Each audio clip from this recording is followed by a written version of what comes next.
విజయశాంతి షాబాద్ 6 మర్డర్ల విషయం పైన విజయశాంతి వరుసగా ట్వీట్లు చేశారు. రాజ్ కుమార్ అసలు ఓ పోక్సో కేసులో నిందితుడిగా ఉన్నటువంటి రాజ్ కుమార్ ఎలా బయటికి వచ్చాడని ఆవిడ క్వశ్చన్ చేశారు. పోక్సో కేసు నిందితుడికి బెయిల్ ఎలా వచ్చింది? స్టేషన్ బెయిల్లో పోలీసులు నిర్లక్ష్యమా? మహిళల భద్రత పైన ప్రభుత్వాన్ని నిలదీస్తూ విజయశాంతి చేసినటువంటి పోస్ట్ ఇది. మాటల్లో కాదు చేతల్లో చూపాలని ప్రభుత్వానికి హితవు పలికారు. ఇక పోలీస్ శాఖలో లోపాలు ఆందోళన కలిగిస్తున్నాయని కూడా విజయశాంతి అన్నారు. షాబాద్ ఘటనని పోలీసులు అత్యంత సీరియస్గా తీసుకోవాలని సూచించారు ఆవిడ. మహిళల భద్రత విషయంలో కఠిన చర్యలు తీసుకోవాలని డిమాండ్ చేశారు. ఇక ఫీజు రియంబర్స్మెంట్ అంశం పైన గతంలో కూడా ప్రభుత్వాన్ని ప్రశ్నించారు విజయశాంతి.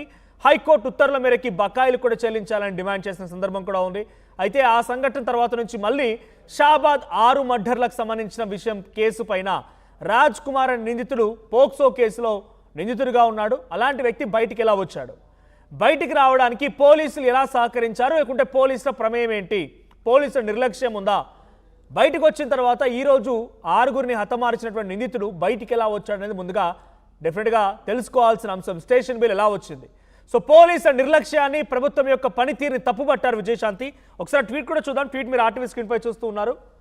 సో తెలంగాణ రాష్ట్రంలో సంచలనం సృష్టించినటువంటి షాబాద్ నరమేధం వ్యవహారంలో హంతకుడు ఆత్మహత్య చేసుకోవడంతో ఈ కేసు ముగిసినట్లు పోలీసులు భావిస్తున్నారు. కానీ పోక్సో కేసులో అరెస్ట్ అయినటువంటి నిందితుడు బెయిలుపై విడుదల కావడానికి పోలీసుల నిర్లక్ష్యమే కారణమని, నిందితుడి నుంచి లంచం తీసుకొని పోలీసులు రాజ్ కుమార్ని విడుదలకు సహకరించారన్న సమాచారం పత్రికల ద్వారా తెలిసిన తర్వాత తెలంగాణలోని మహిళా లోకం షాక్కు గురవుతోంది. పోలీసులు లంచం తీసుకొని స్టేషన్ బెయిల్లో రాజ్ కుమార్ని వదిలేశారు. ఇది వార్తలో రాసుకొచ్చిన మాట. అది తెలిసిన తర్వాత నేను షాక్ అయ్యాను అని చెప్పి విజయశాంత్ అంటున్నారు. ఇక పోలీసులు చేసినటువంటి తప్పులో 6గురి ప్రాణాలు కడతీర్చడానికి ఆస్కారం ఏర్పడిందనే అభిప్రాయం కలుగుతోంది.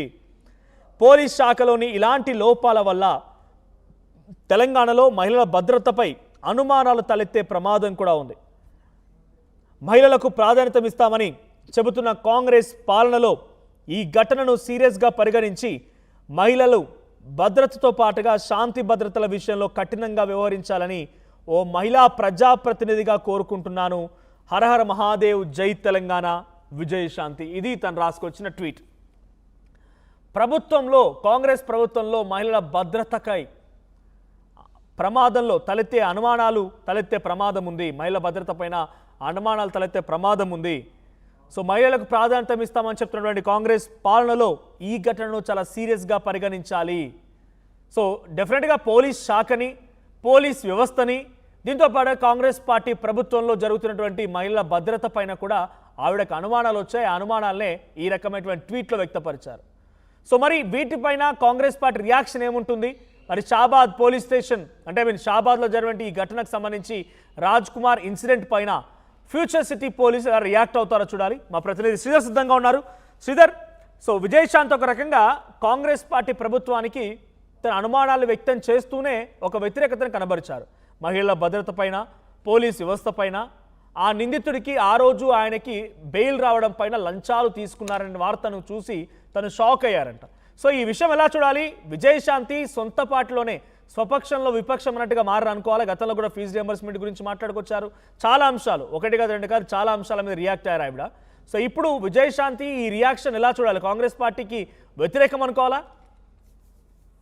డెఫినెట్ గా మీరు అన్నట్టుగానే విజయశాంతి గొంతు అనేది కూడా స్వపక్షంలో విపక్షంలానే ఉంది. ఎందుకంటే ఆవిడ పెట్టినటువంటి ట్వీట్లు, ప్రశ్నించినటువంటి ట్వీట్ లో ఆ ఎక్స్ లో ఉన్నటువంటి సోషల్ మీడియా వేదికగా ప్రశ్నించింది నేరుగా పోలీస్ శాఖనైతే. ఆ పోలీస్ శాఖకు బాస్ గా కూడా ఒక వైపు ముఖ్యమంత్రి దగ్గర ఉంది ఆ శాఖ అనేది కూడా. ఆ పోర్ట్ఫోలియోకి సంబంధించి సీఎం వద్ద ఉంది కాబట్టి సీఎం కు సంబంధించి సీఎం నే క్వశ్చన్ చేస్తుంది. గతంలో చూసాం విజయశాంతికి సంబంధించినటువంటి అంశంలో ప్రతిసారి అక్కడ అసెంబ్లీగా వేదికగా మండలిలో సైతం కూడా అటు ఉద్యమకారులకు ఇచ్చినటువంటి హామీల మీద విజయశాంతి గలమెత్తింది. అంతటితో కాకుండా తర్వాత జరిగినటువంటి ఫీజు రియంబర్స్మెంట్ అంశంలో కూడా కోర్టు ఏదైతే చూసిందో కోర్టు తగినట్టు కూడా ఫీజు రియంబర్స్మెంట్ విడుదల చేయాలి, విద్యార్థుల జీవితాలతో ఆడుకోవద్దు అంటూ కూడా సొంత పార్టీకి సొంత ప్రభుత్వం ఇక్కడ ఉంది, సొంత పార్టీలో ఉన్నటువంటి ప్రభుత్వమే ఇక్కడ ఉంది కాబట్టి వారికే ఒక రకంగా సూచనలు చేస్తే ప్రశ్నిస్తుంది, విమర్శిస్తుందని క్లియర్ కట్ గా అర్థమవుతుంది.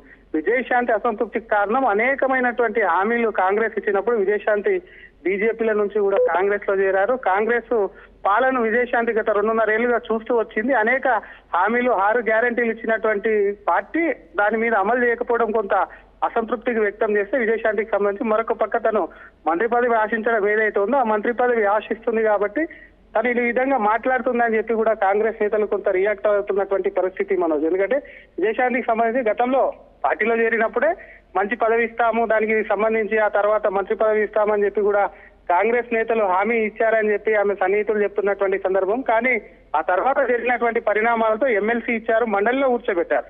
అయినప్పటికీ విజయశాంతి పార్టీలో ఎక్కడ కూడా కొంత యాక్టివ్ గా కనిపించట్లేదు, పార్టీ కార్యక్రమాలకు రావట్లేదు. కేవలం అసెంబ్లీ ఉన్నప్పుడు మండలికి ఎమ్మెల్సీ హాజరవుతుంది. అయినప్పటికీ తెలంగాణలో జరుగుతున్నటువంటి పరిణామాలు, ప్రభుత్వం ఈ వ్యవహరిస్తున్నటువంటి విధానాలను కూడా విజయశాంతి చాలా క్లియర్ కట్ గా అబ్జర్వ్ చేస్తుందని అనుకోవచ్చు. అందుకే షాబాద్ లో జరిగినటువంటి ఘటన ఏదైతే ఉందో రాష్ట్ర వ్యాప్తంగా సంచలనం సృష్టించింది ఒక్కసారిగా. ఎందుకంటే అరగంట లోపల కూడా ఆయన 6 మర్డర్లు చేశాడు అని చెప్పి రాజ్కుమార్ అనేటువంటి నిందితుడు 6 మర్డర్లు చేశాడన్నది ఏదైతే ఉందో అది నిజంగానే తెలంగాణ సమాజాన్ని మొత్తం కలవరపెట్టింది. ఒక్కసారిగా 6 మర్డర్లు జరుగుతుంటే అసలు పోలీసులు ఏం చేస్తున్నారు? గతంలోనే ఆయన మీద నమోదైనటువంటి కేసు ఏదైతే ఉందో ఆ కేసుకు సంబంధించి పోలీసులు అందులో దాదాపుగా 20 లక్షలకు కూడా పోలీసులతో డీల్ కుదిర్చారు.